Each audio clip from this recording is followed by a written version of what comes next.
A'udzubillahi minasyaitonirrajim. Bismillahirrahmanirrahim. Assalamualaikum warahmatullahi wabarakatuh.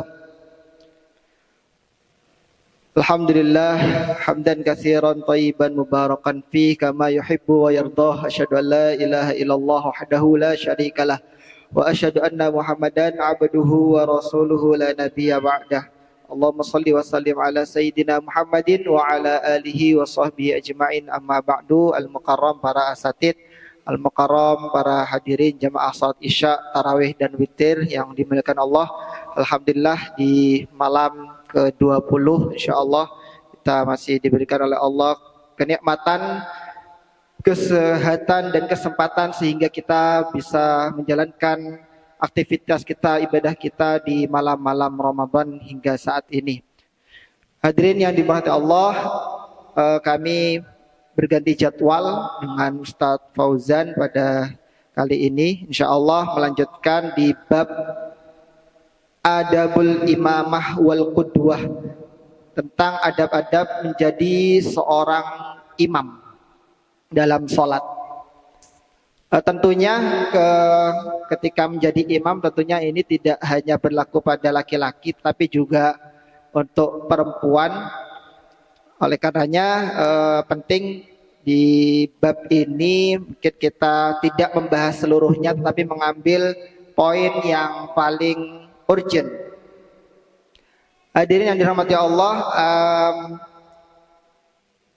saya awali pembahasan tentang kriteria ideal terkait dengan pemilihan imam, yang mana itu didasarkan atas hadis Nabi sallallahu alaihi wasallam.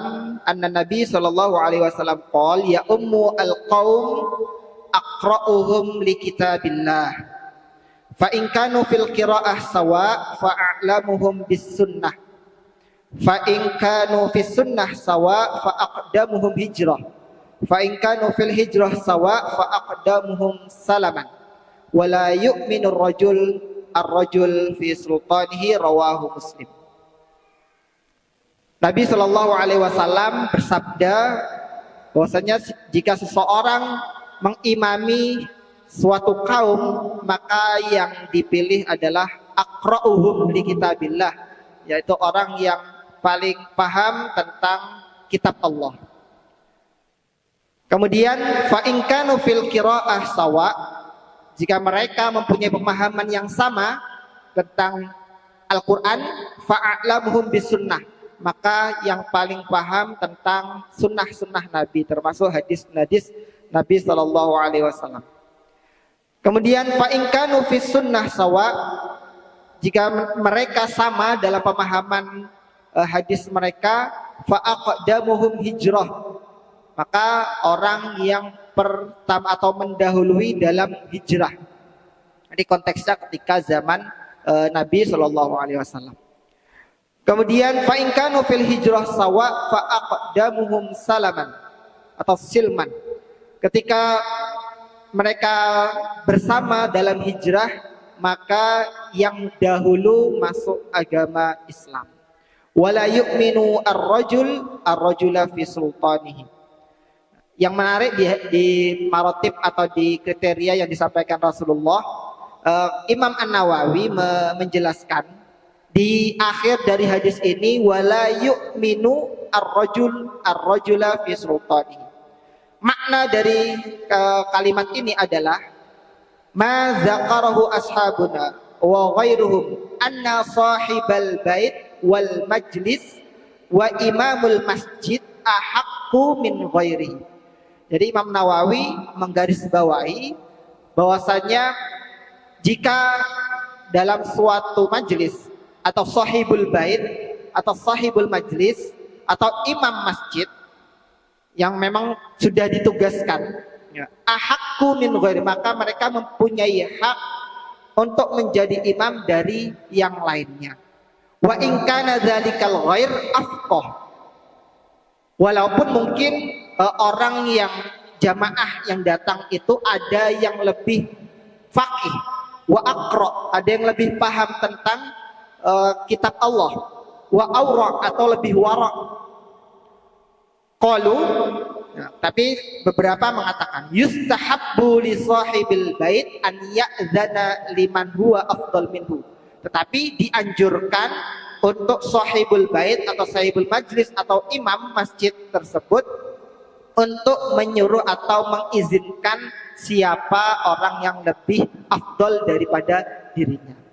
Tapi dalam hal ini dibolehkan adanya izin dari Nabi bahwasanya seorang yang menjadi sahibul bait atau sahibul majlis atau imam masjid itu mempunyai hak untuk menjadi imam. Walaupun mungkin ada yang lebih baik, lebih faqih dari beliau.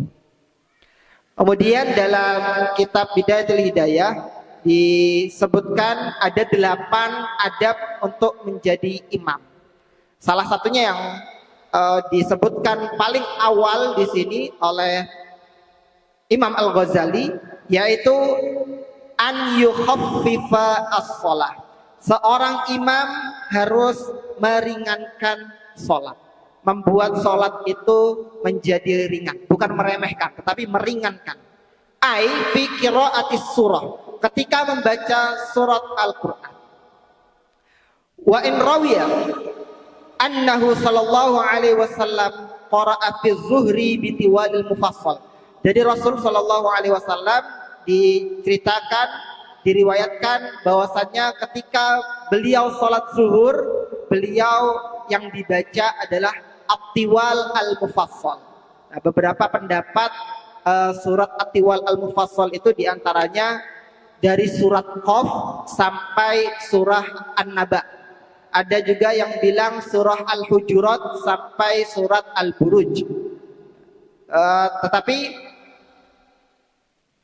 ukuran dari surat-surat At-Tiwal Al-Mufassal itu setara dengan surat-surat yang tadi disebutkan, walaupun banyak perbedaan pendapat. Kemudian berapa ayat yang Rasulullah baca ketika zuhur itu? Kira-kira di sini disebutkan bitiwalil mufassal ila salasina ayat. Jadi kurang lebih lama atau durasi beliau sholat itu 30 ayat ketika sholat zuhur. Kemudian sholat asar wa fil asri binisfi dzalika. Berarti setengah dari surat-surat tersebut, setengah dari ayat-ayat yang ada di surat At-Tiwal Al-Mufassal. Wa fil maghribi, nah ketika maghrib bi awakhiri Al-Mufassal.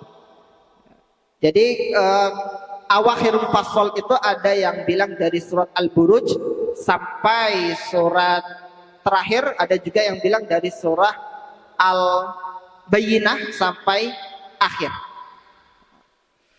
Waruya anna akhirah salati sallaha Rasulullah sallallahu alaihi wasallam al-maghrib, dan diceritakan, diriwayatkan bahwa ketika Rasulullah itu sholat terakhir beliau di sholat maghrib, beliau membaca qara'a fiha surat wal mursalat.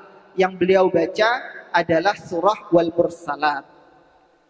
Kemudian beliau tidak sholat setelahnya sampai beliau dipanggil oleh Allah. Nah, kemudian di sini dijelaskan fattakhfif aula. Jadi meringankan bacaan ketika sholat itu lebih utama. La siyama idza kathura al-jumu'. Kenapa diutamakan? Ya, karena kalau misalkan banyak, apalagi jamaahnya itu banyak, wala siyama idza kathura al-jumu', maka sangat ditekankan aula. Qala sallallahu alaihi wasallam, idza shalla ahadukum binnas, Rasulullah bersabda, idza shalla ahadukum binnas, ketika kalian sholat bersama manusia, fal yukhaffif, maka ringankanlah. Fa inna fihim ad-dhaif, karena pasti di antara mereka ada orang-orang yang dhaif, yang lemah. Wal kabir, orang yang sudah tua. Wadal hajah, dan orang yang mempunyai kebutuhan-kebutuhan. Maka mungkin ketika sholat-sholat yang di situ banyak orang punya kebutuhan, punya hajat, maka sebisa mungkin kita meringankan sholat tersebut. Wa idza shalla li nafsihi falyutawwil ma syaa. Tetapi di sini catatannya adalah kecuali ketika orang tersebut hendak sholat sendiri, maka terserah mau memperpanjang bacaannya itu monggo. Jadi tidak ada yang melarang. Tetapi yang perlu diperhatikan adalah bagaimana kita meringankan sholat ketika bersama para jamaah. Insya Allah di sini sudah sudah standar kalau menurut saya. Insya Allah kalau misalkan Qiyamul Lail 1 juz, insya Allah tidak terlalu masalah karena orang sudah hajatnya kebanyakan kan pada waktu-waktu maghrib isya. Ketika Qiyamul Lail justru mungkin di situ kita lebih bisa khusyuk. Mungkin ini sedikit yang bisa kami sampaikan. Kurang lebihnya kami mohon maaf. Hadaniyallahu wa iyyakum ajma'in. Astaghfirukum. Wassalamualaikum warahmatullahi wabarakatuh.